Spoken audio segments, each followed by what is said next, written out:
You're listening to the Fierce Fatty Podcast, episode 195, Fat Harm, the medical model of fatness. I'm your host, Vinny Wellsby. My pronouns are they, them. Let's do it.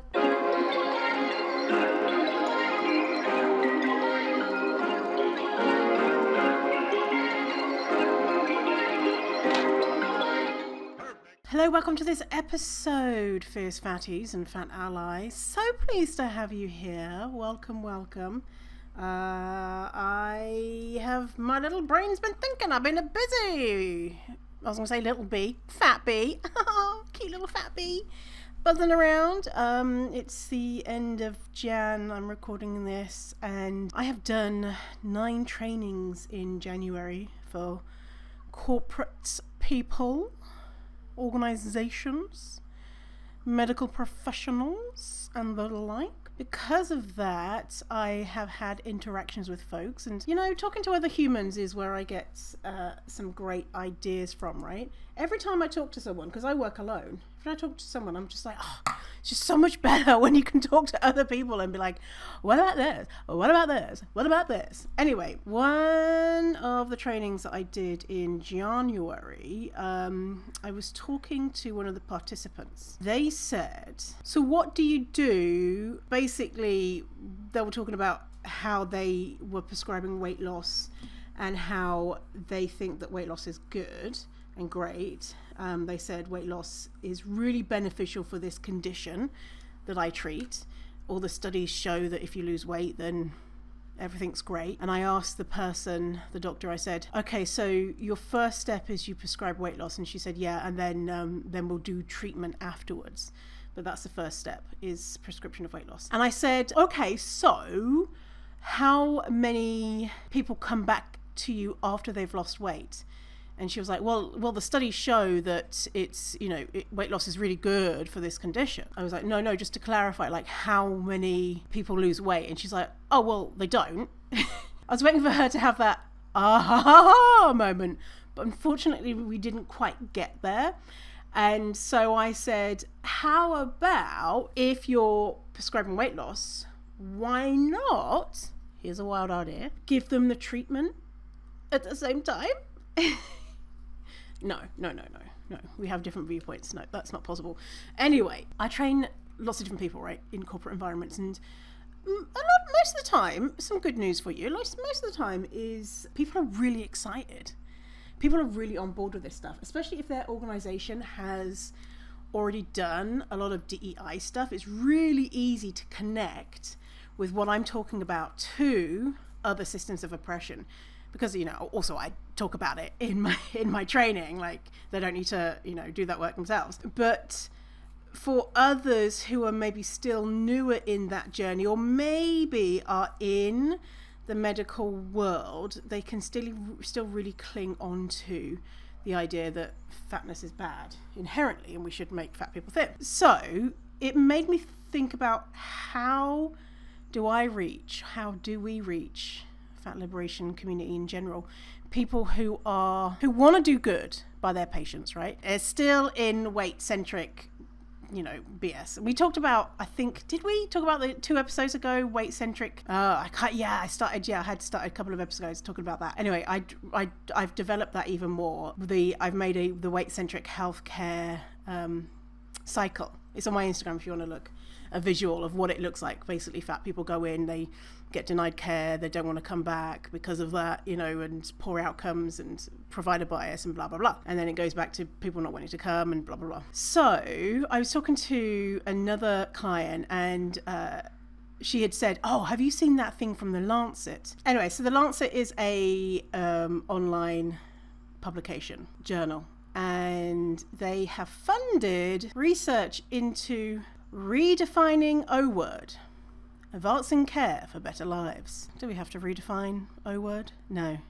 No, thank you. So I had looked into this to see what is it that they're trying to redefine. Looking at what they're talking about, they have this infographic. If it wasn't so awful, it'd be so funny. Basically, what they're saying is the AMA said this 2 years ago, that the BMI is faulty. And so people were like, fuck yeah! And then they said, it's faulty and it's racist, which was great. And then I made an episode about it, but then they said, but we should still use it, and then also use it with something else to measure fatness. And it was like, oh, so close. And the other thing that they were talking about was using waist circumference, which, same as BMI, right? It's bullshit. And so these people, they've gone a step further, right? Not only should we use BMI, which is, again, they say it's not good, but we should use it, and waist circumference, and do a DEXA scan. So direct body fat measurements such as a DEXA scan. So scanning people, and use waist to hip ratio, waist to height ratio, and waist circumference. And then they recognize the evidence that there are fat people who are healthy. I mean, that's not controversial, right? It's just fact, right? There's fat people that are healthy, and there's thin people that are unhealthy, right? And so they say fat people who are healthy, or people with a high BMI but have had a DEXA scan, who have a certain amount of muscle, or their fat distribution is different, they don't have O word. But what they have instead is preclinical O word. And so they've come up with a new term, preclinical O word. So that's for fat people who are all of these different things. Fat people just living their lives. If you're fat, you've got preclinical O word. It's mind-boggling the lengths they go to in order to diagnose a group of people with a disease, when their own infographic and research is showing that actually having a body size is not a good indicator of someone's health status or what conditions they may or may not have. Because the thing is, like, when a disease, right, is there's cluster of outcomes, of symptoms, right, that this is what qualifies someone having a disease. So I don't know, say I have asthma, right, and so all asthmatics have some struggle with breathing, or whatever the criteria is, right? But you can't just say everyone with brown hair is an asthmatic, because a certain portion of people with brown hair have asthma, because it's not the brown hair that links everyone, although many brown-haired people might have asthma. And it's the same with fatness. I did a whole episode on, is fatness a disease, and go into all of this stuff. Anyway, I'm going off all these side tangents to build up why we're talking about what we're talking about today. It's so this is like new study from the Lancet, commissioned by the Lancet, is not new or groundbreaking. I mean, just this summer, Reagan Chastain was talking about, someone was suggesting the body roundness index instead of BMI. So is what it says. We're measuring someone's rotundity to determine if they're diseased, which is as just ridiculous as it sounds, right? Which leads to this framing of fatness as a disease. For many people, it's good news, right? Because especially for a lot of fat people, because what they hear is, I'm not at fault for my fatness. Thing is, fat liberation also says that you're not at fault for your fatness, without making something into something it's not, right? And if you're listening to this and you're like, I feel good about the idea that fatness is a disease, if that works for you, go for it, right? If that feels healing, whatever. But the thing is, with diseases, what do we need to do?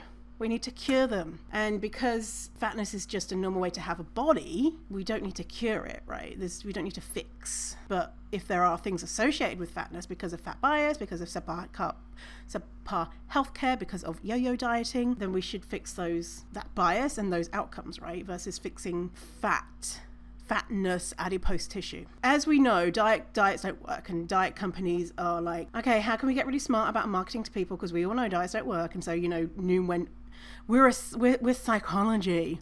Although Noom is now prescribing GLP-1s, Wegovy, Ozempic, that type of thing, because their psychology, surprise, isn't working, isn't making people thin. This is the playbook.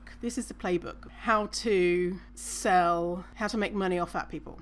I did a post a while ago, and I did a podcast, how weight loss and pharma companies are scamming us into thinking they are advocating for fat people, because this fucking annoys me so much when I hear people who mean well, who have been educated by pharmaceutical companies about how to talk about fat people. And that comes with like language like person with O word and saying that fatness is a disease, because it's just the same old playbook, you know, how to sell your weight loss product to make gigantic profits. So the steps I defined were, first, step 1 is measure bodies to determine who is fat.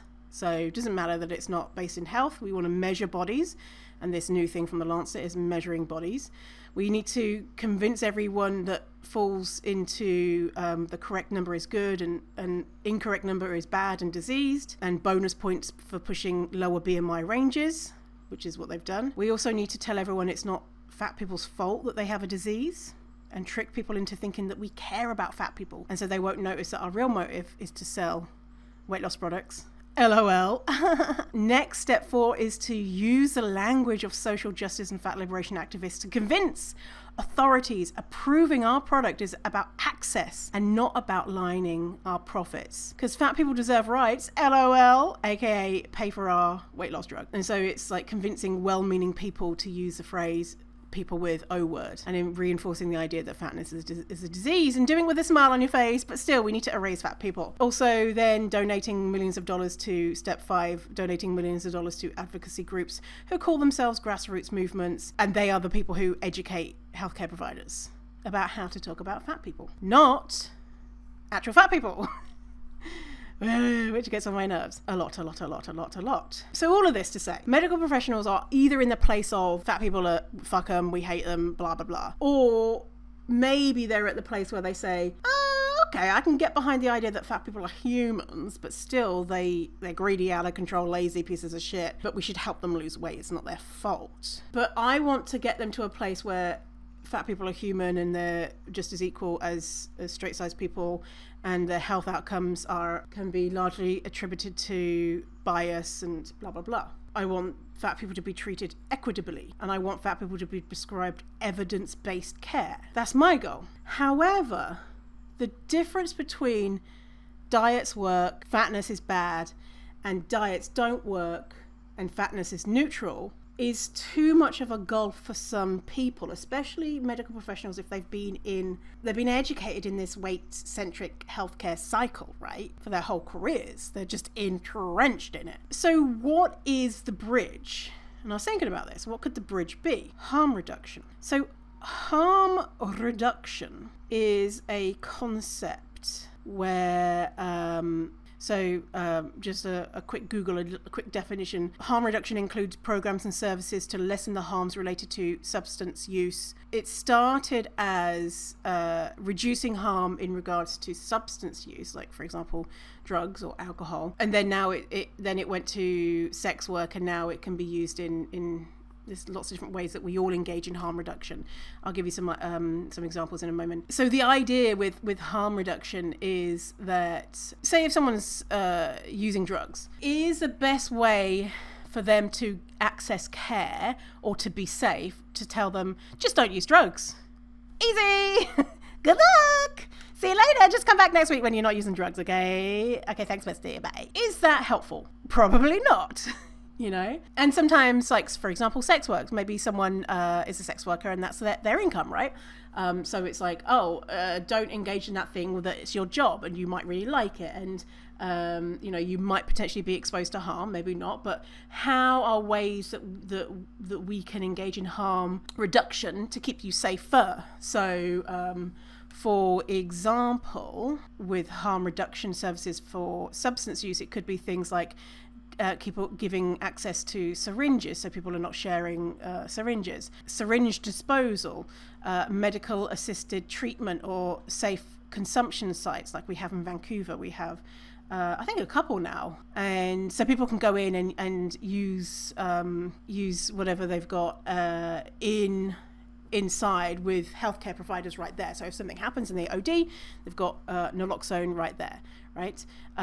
Or pharmacy access or drop-in centers. Yeah, so the thing that could cause harm is still likely to happen, but we're reducing the harm. And so the way that we all engage in harm reduction is things like wearing a seatbelt or sun cream when we're out in the sun, because we go out in the sun, we're like, we know that the sun is harmful, but I want to go have some fun sun times, right? And so we put on sunscreen to reduce the harm. We might drive a certain speed limit.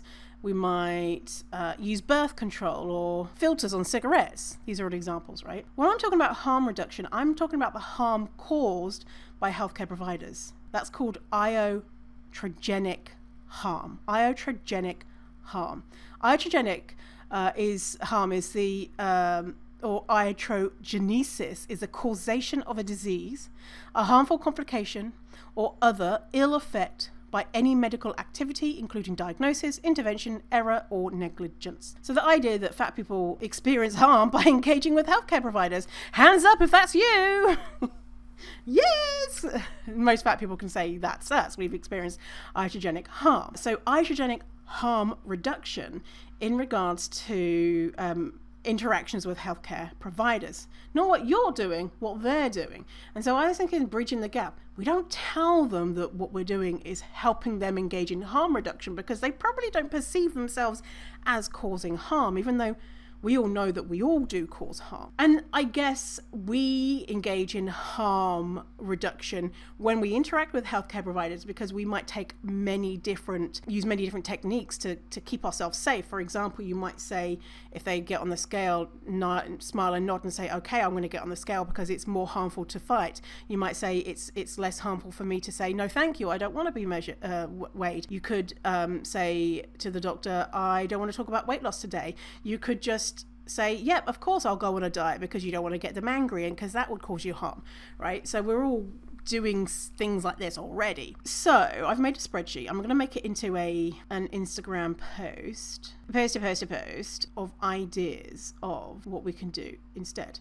Okay, so before I go into that, talk to you about medical model and social model of disability. I'm just going to quickly talk about what that is and give some ideas on harm reduction stuff. But the medical model of disability says that a disabled person, that they are disabled by their limitations, by their quote unquote abnormal body, that their body is what is making them disabled, right? The way that they move and talk, or how their brain works. That's what's making them disabled. Versus the social model says that a person is disabled by their environment and its physical, attitudinal, communication and social barriers. So imagine if we lived in a world where every building was wheelchair accessible, every book was in Braille, every TV show had... Every time you went to the movies, there was captions automatically. They're just some, random examples. There was this commercial that I've seen on Instagram. I've reposted it a couple of times, which is, imagine if the world was made for disabled people, and if you were a non-disabled person, how you could be othered by that. And so in the commercial, there's people whizzing by on wheelchairs, and then the person who's standing is like trying to get people's attention but being ignored, and then they go into an office to talk to someone behind a desk, and the person is speaking in sign language, and the non-disabled person is like, I don't understand you, and the person in sign language is kind of like, it looks like they're being like, come on, why don't you know sign language? And then they go to a library and all the books are Braille, and the person who is looking for a non-Braille book can't find any because there are none. And so the world was made for disabled people. And so that's the social model, saying that the world is disabling. And so why I bring this up for fatness is we can use this model to view fatness in the same framework, right? And so with harm reduction, let's go back to harm reduction.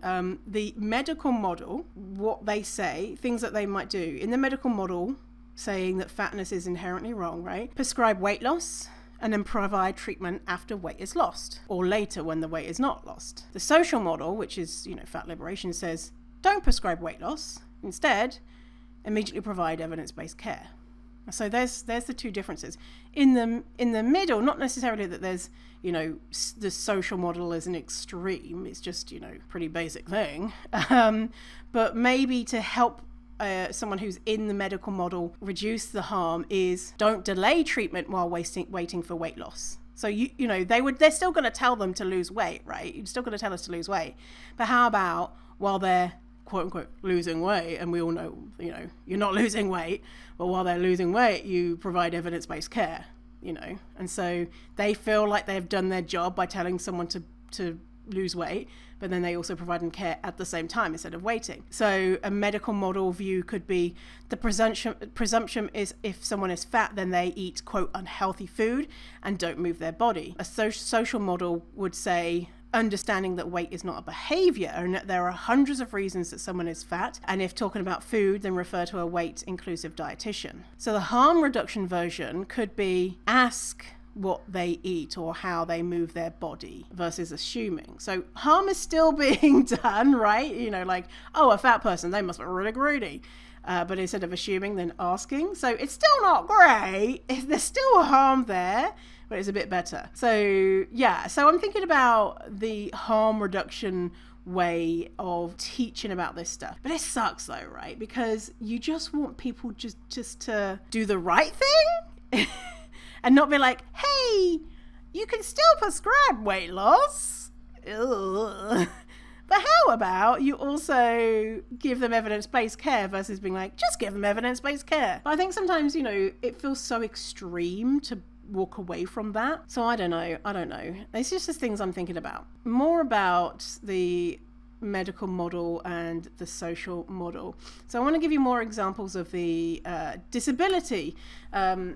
So there's a blog post from someone called Erin Human, and the links for everything that I'm talking about is going to be in the show notes. But Erin made this infographic that goes over medical model versus social model and what the differences are. And I'm going to take out the word disabled and put fat in its place, and so you can see how it relates to fatness, right? Okay, so the original word is disabled and I'm putting fat instead. The medical model says fat people are harmed by the abnormalities and deficits of their own body and brain. So it was originally disabled people are harmed. The social model says fat people are harmed by their environment and its physical, attitudinal, communication and social barriers. Medical model says fat people are broken, abnormal or damaged versions of human beings and should be fixed, cured and or prevented. Fat people are normal, valid varieties of human beings and should have equal rights and access to society just as they are. Goes perfectly, doesn't it? The medical model says, since the fat person's impairments prevent them from functioning normally, they need caregivers and professionals to make decisions for them. The fat person is an object of charity and a receiver of help. The social model says, since the fat person is inherently equal, they have a right to autonomy, choice, and free and informed consent of their own lives. And lastly, the medical model says, the fat person should adjust to fit into society since they are the only one who is not normal. Being part of society means rising above their fatness. And so it was rising above their disability. The social model says the fat person should be supported by society because they are equal and have a right to inclusion. Their community should adjust its own barriers and biases. So Erin ends with, the social model of disability matters because disabled people are your equals. We can't achieve true inclusion in society if we are seen as lesser, even in a seemingly benevolent way. Ding, ding, ding, ding, ding, ding, ding. Benevolent way. That's exactly, tell the fatties to lose weight, but don't be mean about it. Do it with a smile on your face. It's not their fault that they're fat. Continuing, Erin says, all disabled people have a right to autonomy, no matter how much support they need to communicate their choices. So it's super relevant, isn't it? So let's really kind of bring it home to exactly what the difference is in fat, because some of the, there's a few differences there about, we should be kind or charitable to fat people. We don't really get that as much, but anyway, again, I'm going to make this into an Instagram post. So the thing is, right, here's the thing, here's a little criticism of the social model. So folks have said that the social model could diminish the realities that fatness could be disability. The relived realities of disability, and how, say, if light is too bright, you're at home and the light is it's painful for you to have a light on. That pain that you're experiencing isn't because of society's attitudes towards you in that moment, right? It's that the light, because of the impairment that you have that makes the light too bright or whatever, and so you turn off the light. And so that's a criticism of this. But what I really like is the medical model attitudes and perceptions. And so that framing of disability is bad, fatness is bad, that's an attitude, right? And so I want to talk about that attitude between the two. Before we do, let's hear from a disabled creator, and I just want to play a video of them giving examples of the two models. So we'll listen to that now. And by the way, you can watch the podcast on YouTube, and so if at any point you're like, I want to see the visuals for it, it's on YouTube too. Oi, you there! Be quiet! The show is starting! Your stimming is distracting the audience! Welcome everybody to tonight's performance. Now, tonight's performance is going to involve some audience interaction and some flashing images. If you feel the need to stim or feel the need to talk, feel free to do so. There are many ways of approaching disability. You've just seen two, the social model and the medical model. Hello, I'm Kean Binchy. We are Access All Areas, and this is Access Not Denied. Historically, the medical model has influenced attitudes and treatments to disabled people, but things are beginning to change. A lot of this social change was due to the disabled people's rights movement in the 1970s. We weren't going to take it anymore. We had to have our civil rights. And one activist in particular that is responsible for this is Mike Oliver. You don't have our permission. Who brought the disability social model into the public's eye in 1983. While I didn't invent the social model of disability, I am responsible for naming it. Now, in my opinion, the social model is not perfect, but it is a massive improvement on the medical model. Rather than just ranting on about this all day, what does it look like? Well, I will show you. As I was saying, the thing that disables people is their impairment and their condition. No. It is the physical environment and society's attitude that disable and impair people. Look, now, we know what people can and cannot do. No. We ask people what works for them, and we work towards removing barriers. Scenario 1, education. You are a neurodivergent student, you're in school and you communicate differently to the other students. You boy, stop fidgeting. Look at me when I'm talking to you. It is very disrespectful not to make eye contact. I am aware that some of you find it distracting giving constant eye contact to the person talking to you. If you want to look elsewhere while I'm talking to you, that's absolutely fine. Scenario 2, an audition. You are an actor that requires support, and you've just been given a script for a very important role. Oh, for goodness sake, is the light too bright for you? Oh, well, that's tough. That's show business. That's just the way it goes. Now, I've got some very important questions to ask you, and I need you to be listening because I'm going to fire them at you very fast. Is that light level okay for you? We can always turn it down. Now, when I ask you questions, if you don't understand, feel free to ask me again. I will repeat them as many times as possible until you understand. And also, there's some creative support for you. Yeah. Oh, and one more thing. Good luck. What kind of models of disability do you want to see discussed in videos like this? Is there anything that you would like to see that I haven't mentioned? If so, please let me know in the comments down below. Okay, so let's look at the medical model attitudes and perceptions. What they say is fat people and fatness is the problem. The social model says anti-fat bias is the problem. Medical, fat people are abnormal. Social, fat is a normal way to have a body. Medical, fatness is a disease, or fat people are unhealthy. Social, fatness is not a disease and fat people can have different outcomes. Fat people can be healthy and unhealthy, and both are morally equivalent. Medical, fat people should become thin in order to not experience bias. Social, society should be inclusive to people of all sizes, and fat people should have equal access and rights no matter their size. Medical says that we have criteria for defining who is fat from the medical establishment, and if you are too fat, you're inferior, abnormal, or unhealthy, and that medical criteria is the BMI. The social model says we have a guideline on understanding body sizes in regards to levels of privilege and access. And that's the fat spectrum, made popular by Ash from the Fat Lip podcast. And so that's the small fat, medium fat, super fat, infini fat, etc. Someone said to me once, when I was on the BBC TV show, she was didn't like being fat and was really into the medical model of fatness. And she was like, well, you think that the BMI is awful, and then why are you doing, you've just got the same thing with the fat spectrum. It's the same thing. It's even worse. I didn't like her. She was a dickhead. Anyway. And it's not the same, right? Because it is led by the community.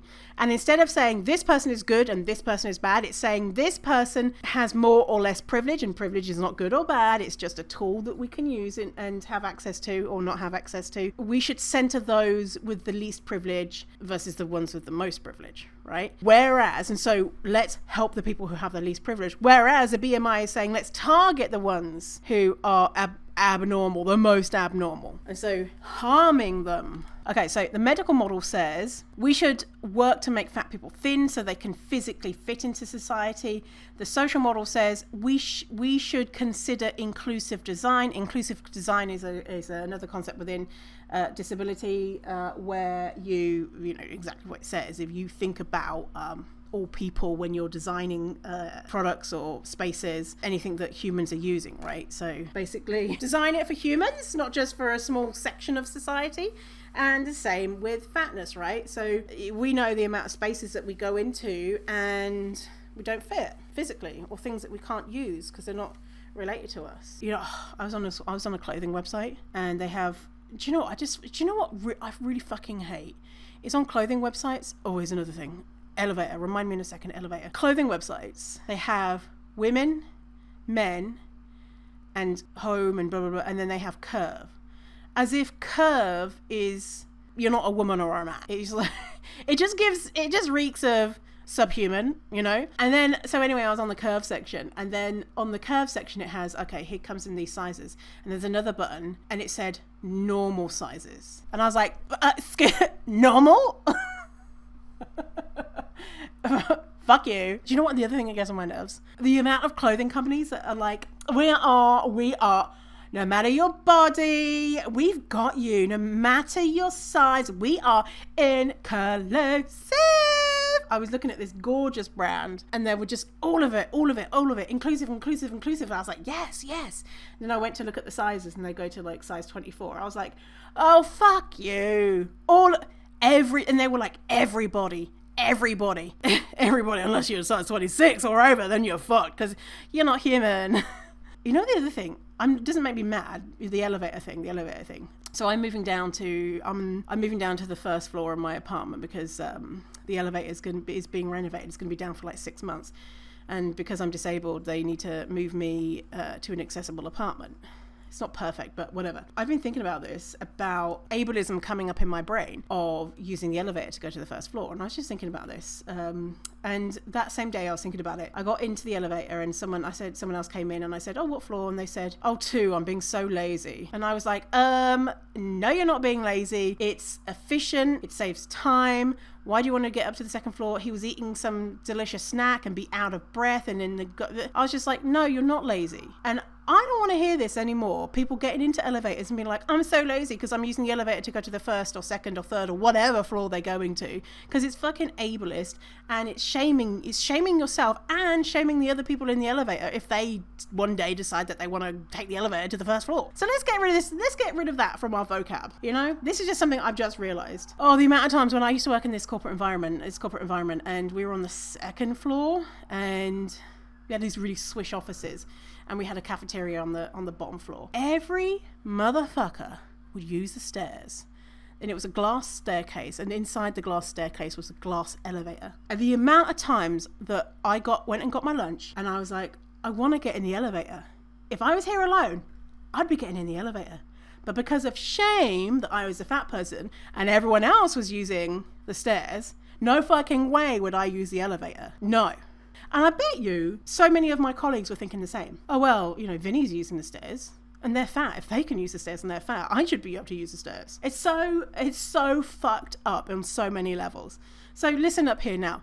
listen up here. If you are one of those people who are shaming yourself for using the elevator, or saying out loud, oh, I'm so lazy for using the elevator, or anything like that, let's get rid of that shit. Let's just put it in the bin, because, you know, it's all kinds of dog shit, right? And if you hear someone else saying, I'm so lazy, but nah, no, you're not, okay? You know, laziness, that's just white supremacy culture, capitalism, colonialism. No, thank you.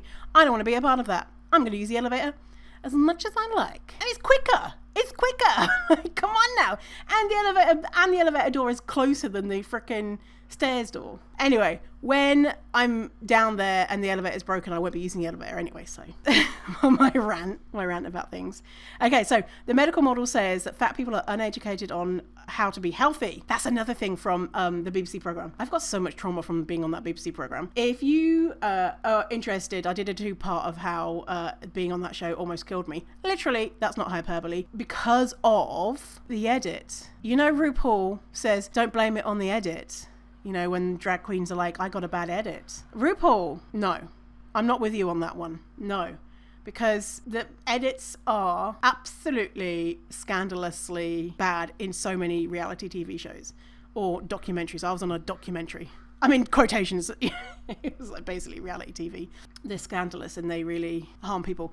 I was just watching The Dark Side of Reality TV. It's Vice. You can find it on YouTube, but I'm watching it in Canada on Crave, which I think is HBO in the US.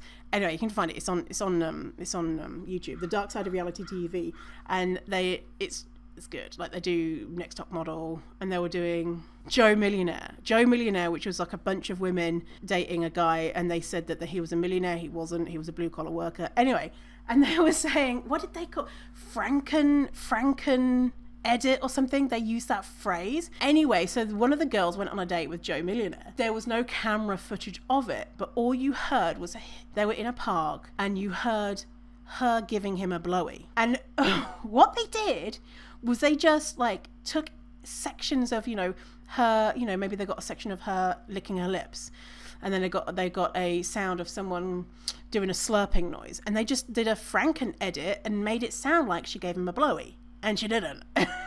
Anyway, what was I talking about? ADHD.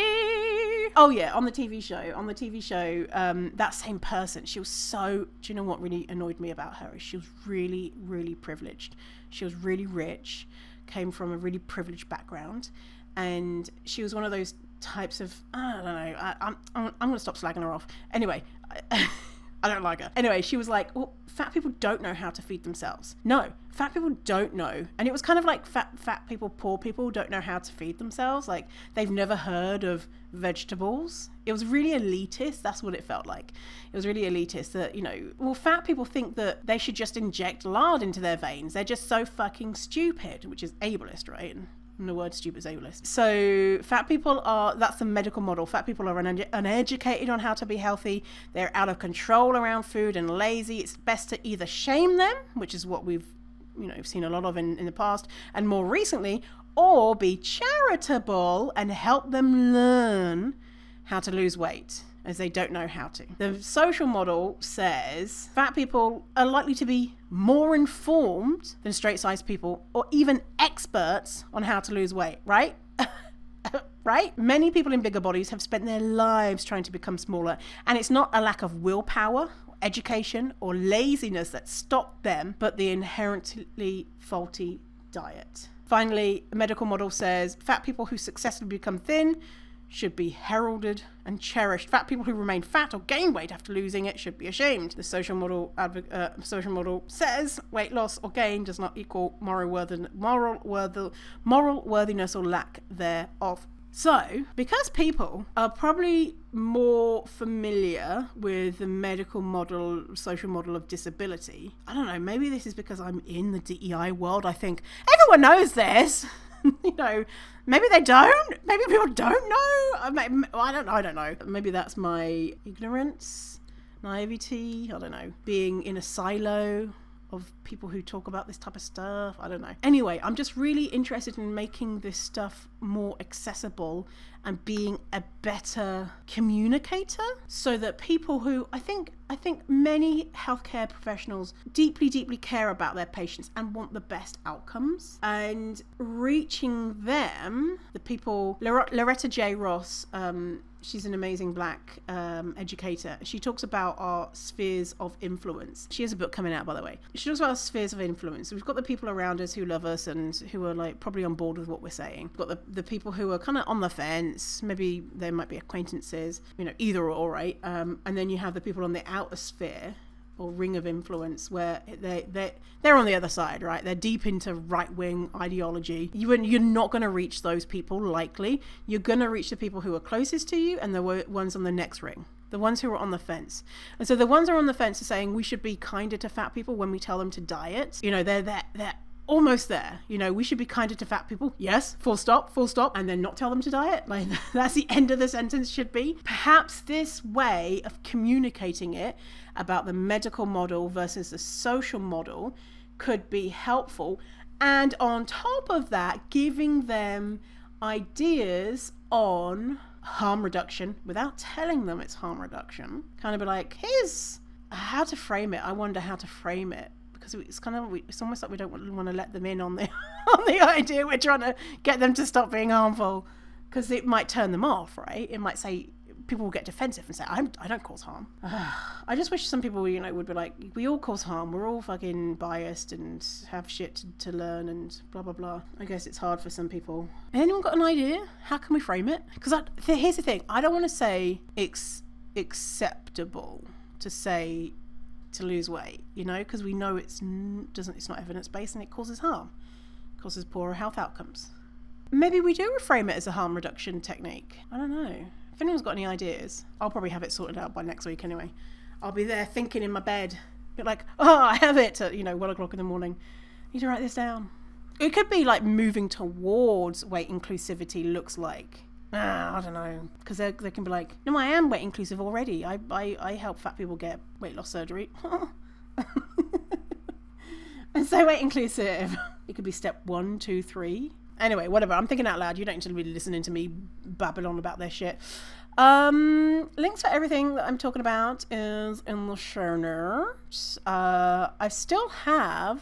I have a healthcare survey, right? If you're fat and you've had any experiences in healthcare, good or bad, whatever, big or small, then there's a link to do the fat in healthcare survey, and already so much information. But if you want to add in your story, I haven't yet started to collect them into a report that's going to be in February, because I'm busy fat bee in January, like I said.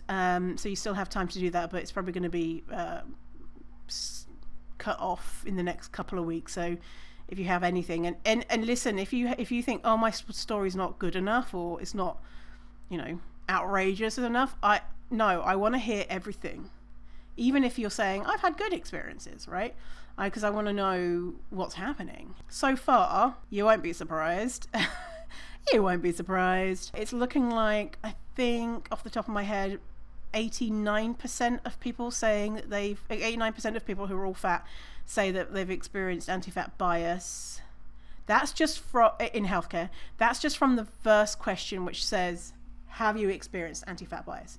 What we found with the last survey, which was Fat at Work survey, was that most people said, I've experienced harm. Some people didn't. I think it was like 5 or 10%, something like that. Then the next question was, have you experienced a boss making fat jokes? Have you been fired for being fat?